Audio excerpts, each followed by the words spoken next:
तो आपने भारत और चीन दोनों देशों की फोर्स डिप्लॉयमेंट देख ली, लेकिन चीन से जंग हुई तो वो पहाड़ों में होगी, हजारों मीटर की ऊंचाई पर होगी। और यहां भारत को बहुत बड़ा एडवांटेज यानी फायदा होगा, क्योंकि एलएसी में ज्यादातर लोकेशंस पर भारतीय फौज पहाड़ों पर बैठी हुई है। भारत की पोजीशन पर हमले के लिए चीन को एक के मुकाबले कम से कम 10 सैनिक उतारने होंगे। माउंटेन वॉरफेयर में चीन कैसे फेल होगा, यह रिपोर्ट देखिए और समझिए।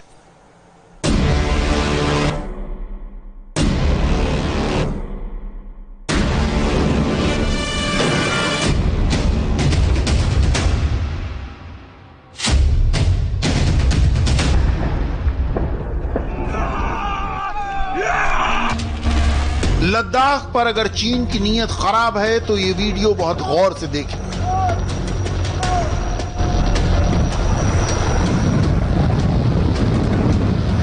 ये वही जमीन है, वही टेरेन है जहां से कुछ किलोमीटर दूर एलएसी के पास चाइनीज आर्मी जंग का इरादा करके बैठी हुई है। लद्दाख के पहाड़ों पर मिलिट्री ऑपरेशन कैसे होता है, इसकी रिहर्सल भारत कर चुका है। ये सितंबर 2019 में हुई एक्सरसाइज चांगथांग की तस्वीरें हैं। आसमान लद्दाख का था, जमीन लद्दाख की थी, लेकिन ये प्रैक्टिस अक्साई चिन में मौजूद चाइनीज आर्मी के खिलाफ मिलिट्री ऑपरेशन की थी। Infantry, mechanised force, armoured corps, para troopers और वायुसेना के फोर्स मल्टीप्लायर्स के जरिए भारत ने बताया था कि एलएसी के पार जाकर कैसे ऑपरेशन किया जाता है। एक्सरसाइज चांगथांग का रिजल्ट जान लीजिए। अगर एलएसी पर युद्ध हुआ और भारत ने ऐसी ही स्ट्रेटजी के साथ जंग की तो चीन को भारत के हर सैनिक के खिलाफ 10 फौजी उतारने होंगे। यानी भारत से लड़ने के लिए चीन को 1 के अनुपात में 10 सैनिकों की जरूरत होगी। इसलिए लद्दाख जैसे हाई एल्टीट्यूड फ्रंट पर चीन के खिलाफ भारत की फौज हमेशा 20 साबित होगी। ऐसा क्यों होगा, अब ये समझिए। ये माउंटेन वॉरफेयर की बहुत सिंपल थ्योरी है। अगर पहाड़ पर कोई सैनिक बैठा है तो उसे काबू में करने के लिए जमीन पर नीचे मौजूद फोर्स को कम से कम, इसलिए लद्दाख जैसे हाई एल्टीट्यूड फ्रंट पर चीन के खिलाफ भारत की फौज हमेशा 20 साबित होगी। ऐसा क्यों होगा, अब ये समझिए। ये माउंटेन वॉरफेयर की बहुत सिंपल थ्योरी है। अगर पहाड़ पर कोई सैनिक बैठा है तो उसे काबू में करने के लिए जमीन पर नीचे मौजूद फोर्स को कम से कम 10 सैनिकों की जरूरत पड़ेगी।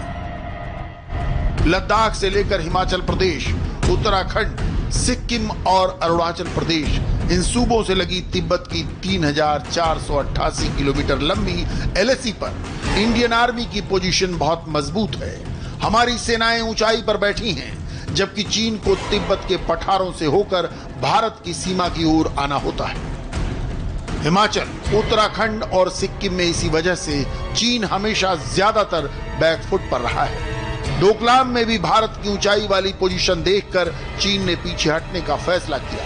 अब भारतीय सेना की माउंटेन वॉरफेयर की खासियत समझिए, और ये जानने के लिए आपको सेनाओं की कुछ रेजिमेंट्स को समझना होगा।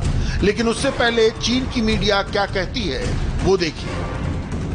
चीन की सरकारी न्यूज वेबसाइट thepaper.cn में हुआंग गुओजी ने एक लेख में दावा किया था कि पहाड़ों पर लड़ने के लिए दुनिया के सबसे अच्छे और अनुभवी सैनिक अमेरिका, रूस या फिर यूरोप के नहीं बल्कि भारत के हैं। भारत के पास पहाड़ों पर लड़ने के लिए 2 लाख से ज्यादा सैनिक हैं और ये 12 डिवीजन में बटे हुए हैं। ये पहाड़ों पर लड़ने के लिए दुनिया की सबसे बड़ी फोर्स है।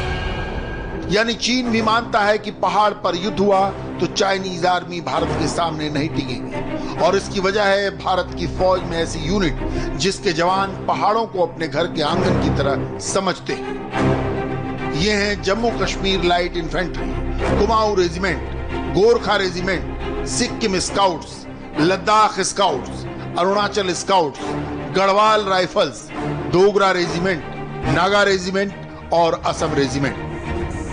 इन तमाम यूनिट्स में ऐसे जवान हैं जो पहाड़ों पर युद्ध के विशेषज्ञ माने जाते हैं। पहाड़ पर चाहे बंदूक से युद्ध हो या फिर गलवान का हाथों से मुकाबला, भारत के जवान कद काठी और ताकत के मामले में चीन की फौज पर भारी पड़ेंगे।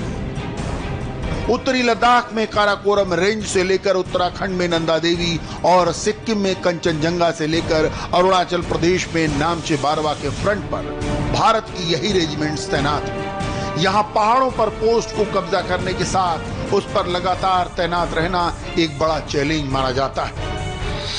चीन के पास ऊंचाई वाली पोस्ट बहुत कम जगह है और ज्यादातर फ्रंट पर भारत के सैनिक ऊंचाई पर बैठे हैं। भारत चीन से वाकई युद्ध हुआ तो अब हाथ पैर से नहीं बल्कि दोनों सेनाओं के बीच एक प्रोफेशनल तरीके से युद्ध लड़ा जाएगा। इसलिए लद्दाख के मोर्चे पर भारत की तैयारी क्या है और चीन के पास क्या ऑप्शन है, अब ये समझिए।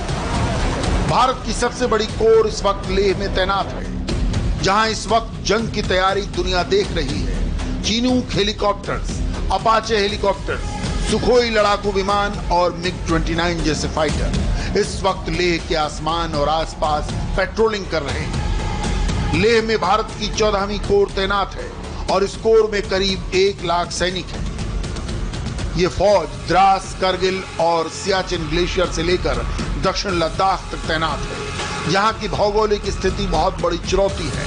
पेट्रोलिंग से लेकर रसद और ट्रूप मूवमेंट यहाँ आसान नहीं। सियाचिन ग्लेशियर के लिए ही भारत के 6 से 7 हजार सैनिक तैनात हैं और यहाँ सबसे ऊंची पोस्ट 6,749 मीटर की ऊंचाई पर है। ऊंचे पहाड़ों के अलावा अगर तिब्बत के फ्रंट को देखें तो वहां के पठार बहुत चैलेंज पेश करते हैं और इसके लिए चीन भी पिछले दिनों कई एक्सरसाइज कर चुका है और अब भी कर रहा है। यहाँ फौज दुश्मन के साथ सर्द मौसम से लड़ती है। हाई एल्टीट्यूड सिकनेस जैसे सांस लेने में तकलीफ होती है, चक्कर आते हैं, दिशा भ्रम होता है और साथ में सेना तक सप्लाई लाइन न टूटे, ये बड़ा चैलेंज होता है। भारत ने कारगिल की जंग के बाद से इस तरफ ध्यान देना शुरू किया और अब जंग के हालात में यहाँ भारत की एयरफोर्स चीन से पहले LAC तक पहुंच सकती है, अपने सैनिकों को LAC तक जहाज से पहुंचा सकती है। इसके लिए 2005 के बाद से भारत ने LAC के पास कई एडवांस लैंडिंग ग्राउंड को एक्टिव किया। लद्दाख में 5 एयर स्ट्रिप यानी हवाई पट्टियां हैं, जहां 2008 के बाद से लगातार वायुसेना ट्रांसपोर्ट विमान ऑपरेट कर रही है। यह है दौलत बेग ओल्डी, जो इस वक्त चीन के लिए बड़ी परेशानी बन चुकी है। इसके अलावा LAC के पास चुशूल में एयर स्ट्रिप है, फुक्ची और न्योमा में बड़ी हवाई पट्टी है और यहाँ लगातार भारत के ट्रांसपोर्ट विमान ऑपरेट करते रहे हैं। लेह में तो एयरफोर्स का बहुत बड़ा बेस है और चीन से जंग के हालात में ये बड़ा रोल निभाएगा। LAC के आसपास का पूरा गेम ट्रांसपोर्ट विमानों की पहुंच का है और अब भारत के पास ऐसे ट्रांसपोर्ट विमान हैं जो टैंक और बख्तरबंद गाड़ियों को तेजी से LAC के करीब पहुंचा सकते हैं। भारत ने पिछले 15 सालों में अपनी ट्रांसपोर्ट फ्लीट में बहुत बड़ा इजाफा किया है, जो माउंटेन वॉरफेयर में बड़ी भूमिका निभाएंगे। भारत के पास तिब्बत के मोर्चे पर जल्द फौज पहुंचाने के लिए C-17 ग्लोब मास्टर और C-13 OJ हरक्यूलिस है। भारत के पास अब पूरी कमांडो पलटन पहुंचाने के लिए चीनूक हेलीकॉप्टर है, जो फौज के साथ अमेरिका से ही खरीदी गई M777 तोप को भी तैनात कर सकता है। और क्या चीन को कंगाल बनाना मुमकिन है? क्या चाइनीज खजाने की चाबी मिल गई है?